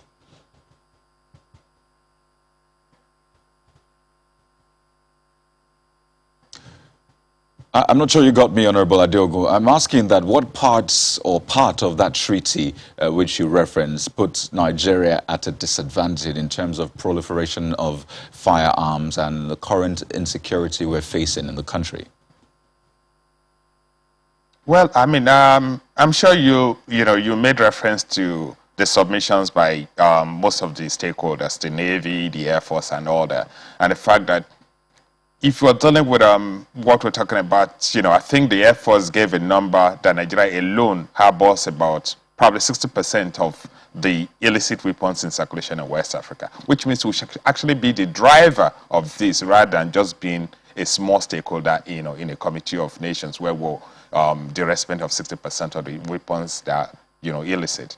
So we think we should actually be doing more. And then secondly, we think the security apparatus, the military, the intelligence agencies should be the driver of the commission.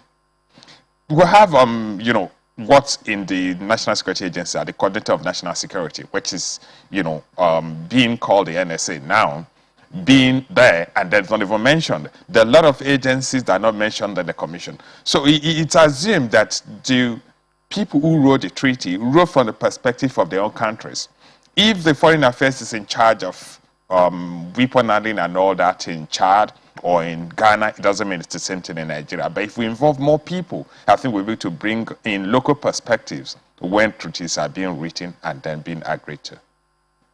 Challenges I mean, when you raised the issue, you reiterated the issue raised during that hearing, that 60% of firearms in West Africa end up in Nigeria.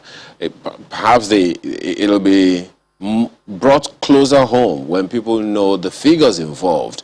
350 million small arms and light weapons in Nigeria. 350 million.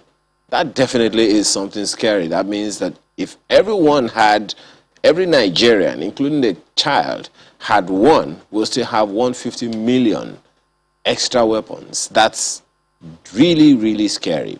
And another issue, at that presentation that was made yesterday by Rear Admiral Awal Gambo, he said most of the arms and ammunition donated by the developed countries to African countries who share boundaries with Nigeria end up in the hands of non-state actors.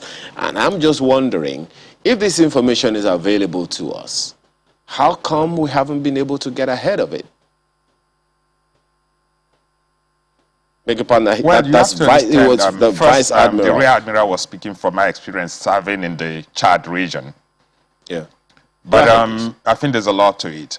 It's talking about other countries, how they handle weapons and how they store weapons in other countries. Nigeria does not have control over what Chad does, what Niger does, or what any other country does. So what we should be able to do is find a way as part of the Ecowas treaty that we're ratifying as part of our bilateral agreement with each individual country to see how we can help them actually handle the problems they face.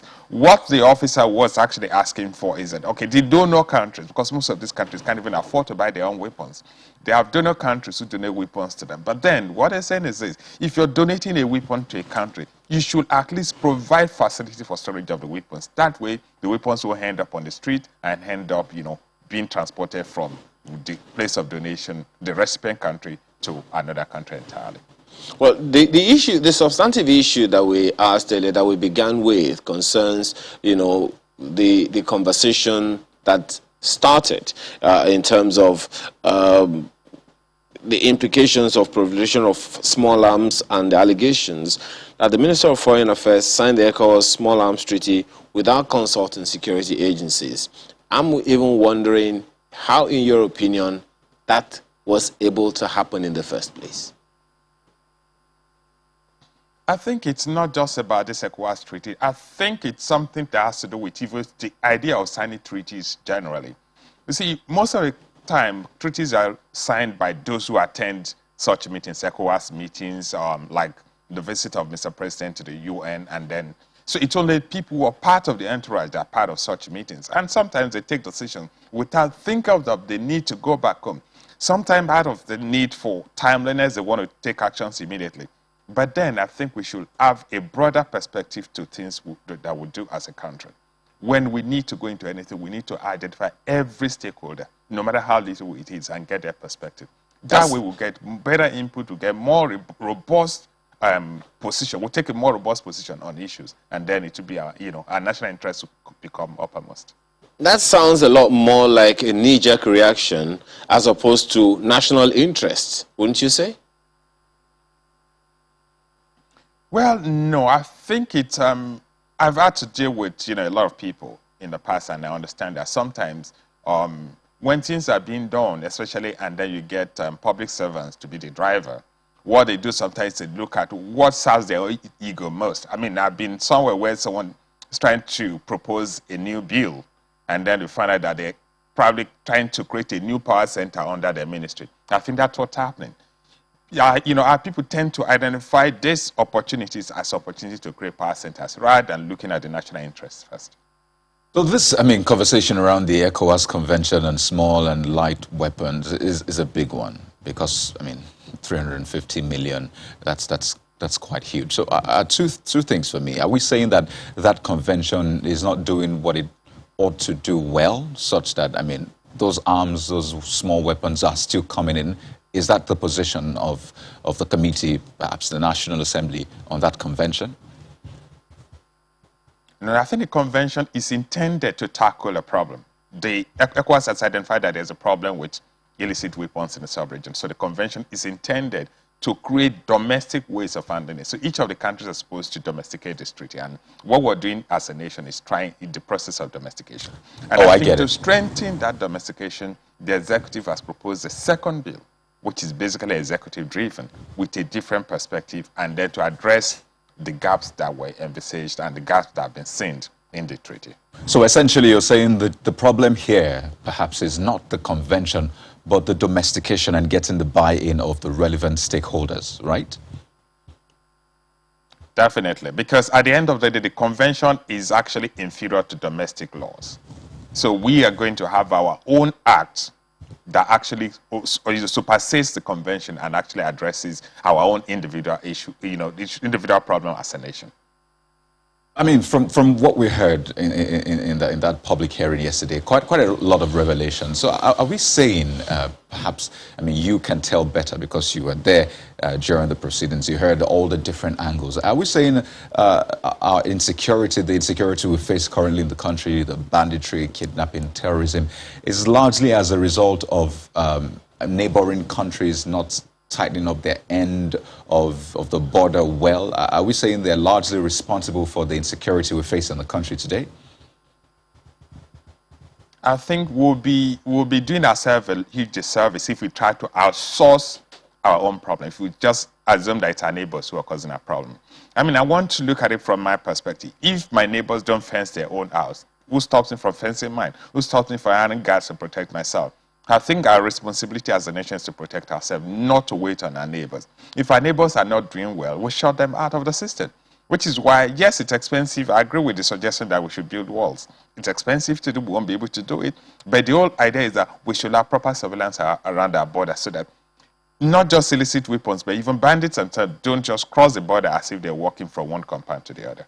I think that has actually been the practice to a large extent because we've had security, officials speak to us here, and they tell us that we have several, porous borders in our country running into thousands. And if, as you said, I do not fence, if my neighbor didn't fence the house, and I also do not fence the house, that crisscrossing will continue to happen, and clearly it is happening. So I'm wondering, in the name of trying to build consensus with the locals in the different border communities, in order to foster this insecurity, or rather security, foster security, and ensure that these illicit weapons do not come from these other countries that haven't tightened their own belts. Is there anything we can do to ensure that that happens? Because from all of the submissions that we heard in the report that we played, and you were there yesterday, it would seem like the security agencies represented at that meeting were overwhelmed. No, I think sometimes the things that the security agencies want to speak to us as political leaders that they're not directly saying. It's more like, politicians, you the leaders, you're failing us, you're putting us under a lot of pressure. The problem for good governance rests with the political leadership, not with the military. The issue of poverty that is encouraging young people go into banditry and all that can only be addressed by politics, can be addressed by good governance, not by military solution.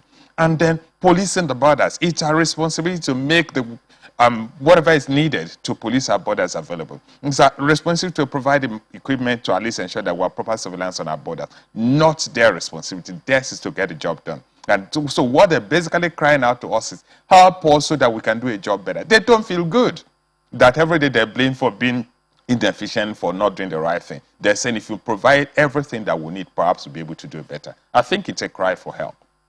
You know, and it's quite worrisome that that cry for help cannot be cried properly, as it were, because you said that perhaps they're trying to say something without saying it. So it would appear as though they're afraid of the politicians. Are they worried that their positions or appointments will be in jeopardy if they come out and say, well, this is what is wrong, this is what I think the government is doing wrong, and it needs to be sorted?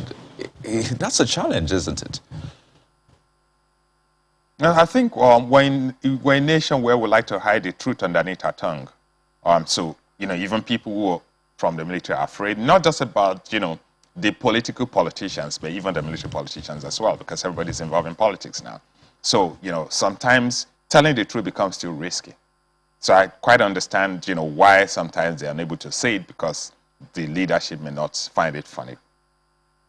Talking about the 350 million arms currently in Nigeria, I think we need to reiterate this just so the point can hit home, because I recall the figures coming out. Yes, there are questions about how these figures were gotten in the first place, but we know that there is a challenge with the proliferation of arms and the rest.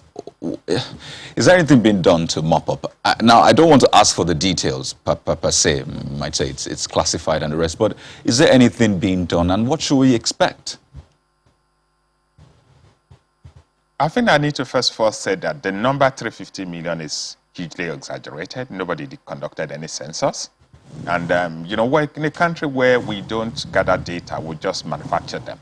So it's, you know, I need to put it clear that I think that number is... End up in the hands of non-state actors. And I'm just wondering, if this information is available to us, how come we haven't been able to get ahead of it? Beg your pardon, well, the Vice Admiral. The Rear Admiral was speaking from my experience serving in the Chad region. Yeah. But I think there's a lot to it. It's talking about other countries, how they handle weapons, and how they store weapons in other countries. Nigeria does not have control over what Chad does, what Niger does, or what any other country does. So what we should be able to do is find a way, as part of the Ecowas treaty that we ratified, as part of our bilateral agreement with each individual country, to see how we can help them actually handle the problems they face. What the officer was actually asking for is that, okay, the donor countries, because most of these countries can't even afford to buy their own weapons, they have donor countries who donate weapons to them. But then what they're saying is this: if you're donating a weapon to a country, you should at least provide facility for storage of the weapons. That way, the weapons will end up on the street and end up, you know, being transported from the place of donation, the recipient country, to another country entirely. Well, the substantive issue that we asked earlier, that we began with, concerns, you know, the conversation that started in terms of the implications of proliferation of small arms and the allegations that the Minister of Foreign Affairs signed the Ecowas Small Arms Treaty without consulting security agencies. I'm even wondering how, in your opinion, that was able to happen in the first place. I think it's not just about this Ecowas treaty. I think it's something that has to do with even the idea of signing treaties generally. You see, most of the time, treaties are signed by those who attend such meetings, Ecowas meetings, like the visit of Mr. President to the UN, and then, so it's only people who are part of the entourage that are part of such meetings. And sometimes they take decisions without thinking of the need to go back home. Sometimes out of the need for timeliness, they want to take actions immediately. But then I think we should have a broader perspective to things that we do as a country. When we need to go into anything, we need to identify every stakeholder, no matter how little it is, and get their perspective. That way we'll get better input, we'll get more robust position. We'll take a more robust position on issues, and then it will be our, our national interest will become uppermost. That sounds a lot more like a knee-jerk reaction as opposed to national interest, wouldn't you say? Well, no, I think it's, I've had to deal with, a lot of people in the past, and I understand that sometimes when things are being done, especially, and then you get public servants to be the driver, what they do sometimes they look at what serves their ego most. I mean, I've been somewhere where someone is trying to propose a new bill, and then you find out that they're probably trying to create a new power center under their ministry. I think that's what's happening. Yeah, our people tend to identify these opportunities as opportunities to create power centers rather than looking at the national interests first. So this, conversation around the Ecowas Convention and small and light weapons is a big one because, 350 million, that's quite huge. So two things for me. Are we saying that that convention is not doing what it ought to do well, such that, those arms, those small weapons are still coming in? Is that the position of the committee, perhaps the National Assembly, on that convention? No, I think the convention is intended to tackle a problem. The Ecowas has identified that there's a problem with illicit weapons in the sub-region. So the convention is intended to create domestic ways of handling it. So each of the countries are supposed to domesticate this treaty. And what we're doing as a nation is trying in the process of domestication. And I think to strengthen that domestication, the executive has proposed a second bill, which is basically executive-driven, with a different perspective, and then to address the gaps that were envisaged and the gaps that have been seen in the treaty. So essentially you're saying that the problem here perhaps is not the convention, but the domestication and getting the buy-in of the relevant stakeholders, right? Definitely, because at the end of the day, the convention is actually inferior to domestic laws. So we are going to have our own act that actually supersedes the convention and actually addresses our own individual issue, individual problem as a nation.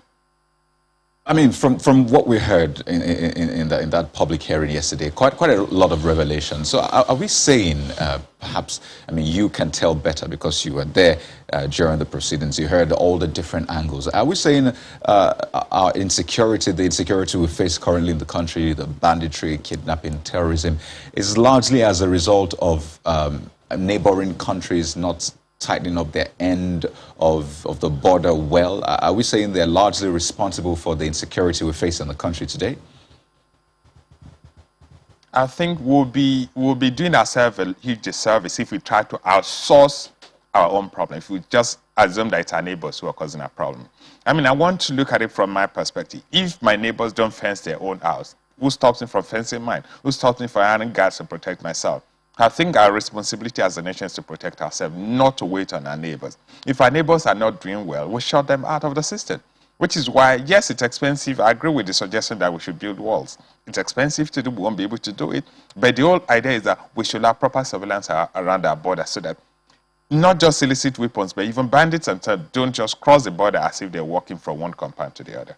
I think that has actually been the practice to a large extent because we've had security, officials speak to us here, and they tell us that we have several, porous borders in our country running into thousands. And if, as you said, I do not fence, if my neighbor didn't fence the house, and I also do not fence the house, that crisscrossing will continue to happen, and clearly it is happening. So I'm wondering, in the name of trying to build consensus with the locals in the different border communities, in order to foster this insecurity, or rather security, foster security, and ensure that these illicit weapons do not come from these other countries that haven't tightened their own belts.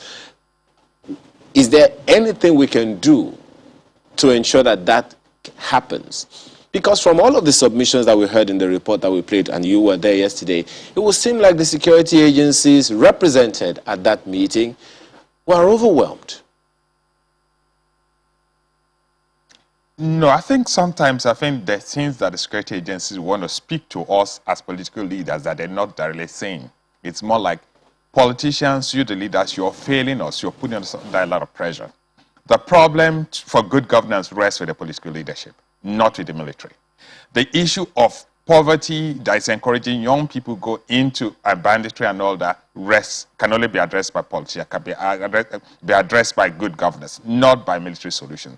And then policing the borders. It's our responsibility to make the whatever is needed to police our borders available. It's our responsibility to provide the equipment to at least ensure that we have proper surveillance on our borders. Not their responsibility. Theirs is to get the job done. And so what they're basically crying out to us is help us so that we can do a job better. They don't feel good that every day they're blamed for being inefficient, for not doing the right thing. They're saying if you provide everything that we need, perhaps we'll be able to do it better. I think it's a cry for help.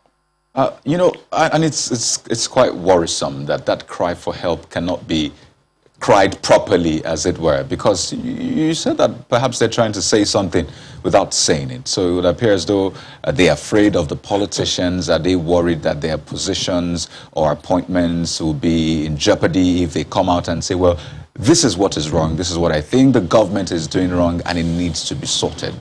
That's a challenge, isn't it? I think we're a nation where we like to hide the truth underneath our tongue. So, you know, even people who are from the military are afraid, not just about, you know, the politicians, but even the military politicians as well, because everybody's involved in politics now. So, you know, sometimes telling the truth becomes too risky. So I quite understand, you know, why sometimes they're unable to say it, because the leadership may not find it funny. Talking about the 350 million arms currently in Nigeria, I think we need to reiterate this just so the point can hit home, because I recall the figures coming out. Yes, there are questions about how these figures were gotten in the first place, but we know that there is a challenge with the proliferation of arms and the rest. Is there anything being done to mop up? Now, I don't want to ask for the details per se. You might say it's classified and the rest, but is there anything being done, and what should we expect? I think I need to first of all say that the number 350 million is hugely exaggerated. Nobody conducted any census. And, you know, we're in a country where we don't gather data, we just manufacture them. So it's, you know, I need to put it clear that I think that number is probably maybe 200-300% exaggerated. But the truth too is that there's a lot that needs to be done. The weapons in, you know, all over Nigeria, north, south, west, it's everywhere. And so we need to do a lot more than we're doing now. Have we done anything? There'll be one or two instances in which weapons where we've moved up, and, you know, especially in the case of the amnesties in the Niger Delta and then, you know, some part of the Southeast. But it should go beyond this occasional actions, which, you know, which is the whole idea of establishing a commission as prescribed by the Ecowas Convention, and then the issue of the Ecowas Center, the Light Weapons Center under the NSA that has been proposed by the executive. The whole idea is we should be able to take action every day. Weapons get into our country every day. So mopping them up should be something that we should take as an everyday job, not wait until there's another ceremony and then we'll have one and then under 10 years there'll be nothing. We need to take every daily action to actually mop up arms. Way that might help is engagement with the people in the various communities. There is that popular, if you see something, say something. How can the people be a part of the process? And if your answer is yes, how? I need for us to take our bearing from something that happened in Iraq during the the reign of Saddam Hussein. The US went to Iraq, the UK went to Iraq, and then you noted today the reaction of Arabs to the United Kingdom is quite different from the way they deal with people from America. Why? Strategies. The United Kingdom operates a system that they call the heart and minds approach. So even in warfare, you actually look at winning the hearts and the minds of the people. I think that's one strategy that we need to adopt as a nation, for the military, for the security forces, for us and the nation to win the hearts and minds of the people, especially around the border areas. If they're with us, they will volunteer information. But if we allow the bandits or the criminals to take control of the hearts and the minds of the people, then we've lost them. And when you look at what happens in part of the North Central, part of all these other places, bandits are not in some forest. There's no forest, some forest all over Nigeria. Bandits live with the people. And because they're able to actually deal with the problems faced by the people, in some cases they provide water, in some cases they provide daily stipend for whatever they earn from banditry. And that's from that they're able to win the people to their side. That's why they, they're protected by the communities, they're protected by the people. I think we should reverse that trend and let people actually feel that sense of ownership of this nation, sense of ownership of the need for to secure this nation and to secure every one of us. And when they feel that sense of ownership, they will volunteer information. They will help the security forces address the issues of insecurity. We need to get everybody involved, and we need the people especially to be a part of it. Clearly, we have a lot of work on our hands, but it is doable, and I think that's a good place to anchor. I would like to thank you so much, Honorable Adejaro Adeogun, the Deputy Chairman, House Committee on National Security and Intelligence. Thanks for your time on the program this morning, and wish you the best. Thank you for having me. So let's take our mails. I mean, the people have sent in their mails to the People's Forum. I'm enjoying that. Should this be the communique then? Absolutely. V. Isaac comes first with his comment here. His own mail says, while the language must used by southern governors may not be the best, may not have been the best, we should not throw away the baby with the bathwater. The core issue should be the focus, which is rotational presidency, which would ensure equity in the face of census imbalance. Well, Tobechuku says, I give an analogy. We have an agreement to contribute money, a pool of funds, if you will, and each participant takes the pool at each turn. At your turn, we contributed for you, and when it's my turn, you tell me it's not a must. Is this not disingenuous? Telling us we shouldn't demand for it, he asks. Well, this is a long one from John Golo, who says, I think it makes simple common sense that the same reason that justifies quota system so that disadvantaged sides are helped also justifies rotation to ensure those disadvantaged by census are fairly treated. Zoning of presidency is being canvassed because the selection of presidential candidates by political parties is presumably not premised on merit and competence to deliver good governance to all Nigerians, irrespective of tribe or religion. Money, tribalism, nepotism, and religion seem to inform the selection of the candidates who end up satisfying parochial interests without prioritizing good governance. Until merit, competence, and nationalism become the operating factors in the selection of presidential candidates, zoning, though an imperfect method of democracy, is a way to internalize a sense of belonging among all stakeholders in the Nigerian project. God bless Nigeria. Oh, quite a lengthy one, John, there. Thank you very much. Next is from Adeni Adewale on, rotational presidency again, saying we should just be sincere with ourselves. Rotational presidency is the only way to ensure fairness and equity in Nigeria. The country has always been regionally oriented. As long as the census states that the North is more than the South, then this helps to ensure equity. Festus Akimboyewa says, sad that our governors are engaging in a mind game on where the next president should come from, when Nigeria is facing many overlapping challenges that require immediate and decisive political action to mitigate their devastating effect on Nigerians. To keep Nigeria one is a task that must be done. But it's only through power rotation, equity, equality, and justice we can achieve this noble task. Well, finally from George says, why is this gentleman's agreement to zone the president to the southeast becoming a difficult task? The people are fed up with this type of petty politics. So you have a gentleman's agreement within a larger gentleman's agreement because the southeast is in the south, which is in Nigeria. But you know what? Thank you so much for those mails. We do appreciate them. We do not take them for granted. And that's it on the show for today. Thank you very much for watching. I'm Kayode Okikiolu. I'm Ayo Makinde. Do have a wonderful day and keep safe.